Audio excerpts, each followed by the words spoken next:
Perkenalkan, nama saya Kafa Sairatul Naja, nomor absen 16. Saya Danika Seli Sumianti, nomor absen 7. Di sini kami akan menjelaskan tentang sengketa batas wilayah Blok Ambalat. Ambalat adalah blok laut seluas 15.235 km persegi yang terletak di Laut Sulawesi atau Selat Makassar di dekat perpanjangan pembatasan darat antara Sabah, Malaysia, dan Kalimantan Timur, Indonesia. Blok Ambalat menjadi objek sengketa berkepanjangan antar Indonesia dan Malaysia. Wilayah ini diperkirakan mengandung kandungan minyak dan gas yang dapat dimanfaatkan hingga 30 tahun ke depan. Sengketa ini terjadi karena klaim tumpah tindih atas penguasaan wilayah di antara dua negara. Saling klaim ini disebabkan adanya perbedaan kepentingan dan belum selesainya masalah batas-batas wilayah kelautan kedua negara. Dalam hukum internasional publik dikenal dua macam sengketa internasional, yaitu sengketa hukum, legal or judicial disputes, dan sengketa politik, political or non-justiciable disputes.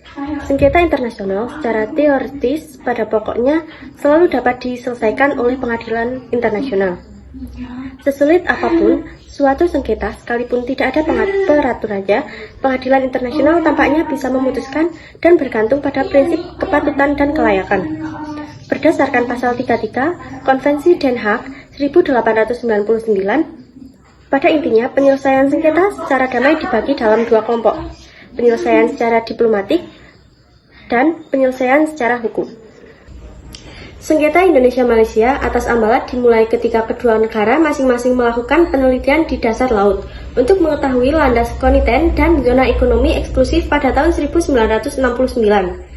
Kedua negara kemudian menandatangani perjanjian tapal batas landas kontinen Indonesia-Malaysia pada 27 Oktober 1969. Yang diratifikasi oleh masing-masing negara pada tahun yang sama. Berdasarkan perjanjian ini, wilayah Blok Ambalat merupakan milik Indonesia. Namun, pada 1979, Malaysia mengingkari perjanjian ini dan memasukkan blok maritim Ambalat ke dalam peta wilayahnya. Hal ini menyebabkan pemerintah Indonesia menolak peta baru Malaysia tersebut, dan hanya Indonesia. Peta tersebut juga diprotes oleh Filipina, Singapura, Thailand, Tiongkok, Vietnam karena dianggap sebagai upaya atas perebutan wilayah negara lain. Aksi sepihak Malaysia ini diikuti dengan penangkapan nelayan Indonesia pada wilayah-wilayah yang diklaim. Berdasarkan klaim batas wilayah yang tercantum pada peta tahun 1979 tersebut, Malaysia membagi dua blok konsesi minyak, yakni blok Y, ND6, dan blok Z, ND7. Adapun blok G merupakan blok yang tumpang tindih dengan wilayah konsesi minyak yang diklaim Indonesia.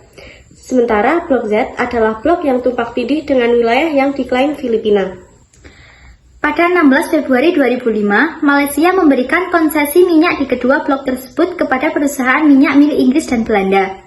Shell, kapal-kapal patroli Malaysia pun diketahui berulang kali melintas batas wilayah Indonesia dengan alasan area tersebut merupakan bagian dari wilayah Malaysia. Klaim sepihak dan beragam tindakan provokasi ini berdampak pada peningkatan eskalasi hubungan kedua negara. Akhirnya, pada tahun 2009, pemimpin kedua negara, Presiden Susilo Bambang Yudhoyono dan Perdana Menteri Malaysia, Abdullah Ahmad Badawi, mengambil langkah politik untuk meredakan ketegangan akibat Ambalat. Masing-masing pihak menjelaskan landasan hukum klaim atas Ambalat. Sengketa-sengketa perbatasan di Indonesia-Malaysia mengklaim Ambalat dengan menerapkan prosedur penarikan garis pangkal kepulauan atau archipelagic baseline dari Pulau Sipadan dan Ligitan yang berhasil mereka rebut pada tahun 2002. Malaysia berargumentasi bahwa tiap pulau berhak memiliki laut teritorial, zona ekonomi eksklusif, dan landas kontinennya sendiri. Namun, alasan ini ditolak pemerintah Indonesia yang menegaskan bahwa rezim penetapan batas landas kontinen mempunyai ketentuan khusus yang menyebut keberadaan pulau-pulau yang relatif kecil tidak akan diakui sebagai titik ukur landas kontinen. Selain itu, Malaysia adalah negara pantai dan bukan negara kepulauan, sehingga tidak bisa menarik garis pangkal dari Pulau Sipadan dan Ligitan. Klaim Malaysia tersebut bertentangan dengan Konvensi Hukum Laut atau UNCLOS 1982 yang sama-sama diratifikasi oleh Indonesia dan Malaysia. Berdasarkan konvensi ini, Ambalat diakui sebagai wilayah Indonesia. Cara-cara penyelesaian sengketa internasional secara damai. 1. Negosiasi. Negosiasi adalah cara penyelesaian sengketa paling dasar dan yang paling tua digunakan oleh manusia. Cara penyelesaian melalui negosiasi merupakan cara yang paling penting. Banyak sengketa yang diselesaikan melalui cara ini tanpa publisitas atau perhatian publik. Alasannya, dengan cara ini, para pihak dapat mengawasi prosedur penyelesaian sengketanya dan setiap penyelesaian didasarkan kesepakatan atau konsensus para pihak. 2. Pencarian fakta. Sengketa seringkali berawal dari mempersoalkan sengketa mengenai suatu fakta. Meskipun suatu sengketa berkaitan dengan hak dan kewajiban, akan tetapi seringkali suatu permasalahannya bermulai pada perbedaan pandangan para pihak terhadap fakta yang menentukan hak dan kewajiban tersebut. Penyelesaian sengketa demikian tergantung para penguraian fakta para pihak yang tidak disepakati. Oleh sebab itu, pemastian kedudukan fakta yang sebenarnya dianggap sebagai bagian penting dari prosedur penyelesaian sengketa.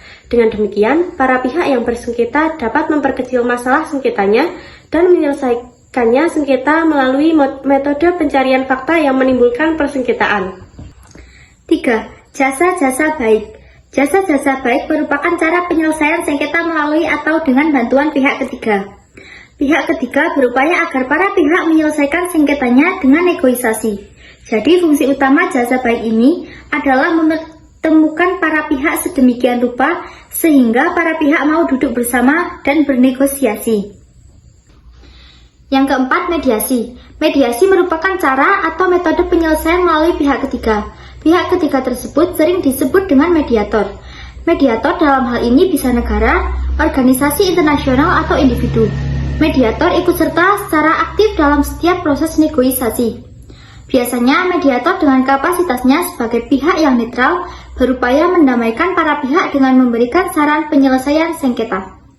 5. Konsiliasi. Konsiliasi adalah cara penyelesaian sengketa yang sifatnya lebih formal dibanding mediasi. Konsiliasi adalah suatu cara penyelesaian sengketa oleh pihak ketiga atau oleh suatu komisi yang dibentuk oleh para pihak.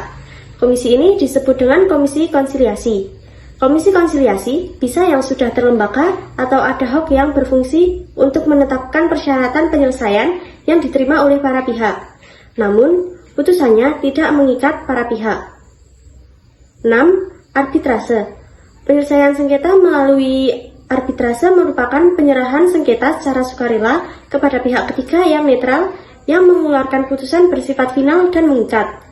Badan arbitrase dewasa ini sudah semakin populer dan semakin banyak digunakan dalam penyelesaian sengketa-sengketa internasional. Penyerahan suatu sengketa kepada arbitrase dapat dilakukan dengan pembuatan suatu kompromis, yaitu penyerahan kepada arbitrase suatu sengketa yang telah lahir atau melalui pembuatan suatu klaus arbitrase dalam suatu perjanjian. 7. Pengadilan internasional. Penyelesaian sengketa melalui pengadilan internasional merupakan alternatif penyelesaian sengketa selain cara-cara di atas adalah melalui pengadilan. Penggunaan cara ini biasanya ditempuh apabila cara-cara penyelesaian yang ada ternyata tidak berhasil. Pengadilan dapat dibagi dalam dua kategori, yaitu pengadilan permanen dan pengadilan ad hoc atau pengadilan khusus. B. Penyelesaian sengketa Blok Ambalat antara Indonesia dengan Malaysia. Berdasarkan Undang-Undang Essential Powers Ordinance yang disahkan pada bulan Agustus 1969, Malaysia menetapkan luas teritorial laut sejauh 12 mil laut yang diukur dari garis dasar dengan menarik garis pangkal lurus menurut ketentuan Konvensi Hukum Laut 1958 mengenai laut teritorial dan contiguous zone. C. Penyelesaian sengketa Blok Ambalat antara Indonesia dan Malaysia menurut UNCLOS 1982. Menurut hukum laut internasional, Malaysia dan Indonesia telah meratifikasi UNCLOS 1982, maka idealnya penyelesaian sengketa berdasarkan pada UNCLOS 1982 bukan pada ketentuan yang berlaku sepihak. Menurut UNCLOS, Pulau Borneo yang padanya terdapat Indonesia, Malaysia, dan Brunei Darussalam berhak atas laut teritorial, zona tambahan, ZEE, dan landas kontinen.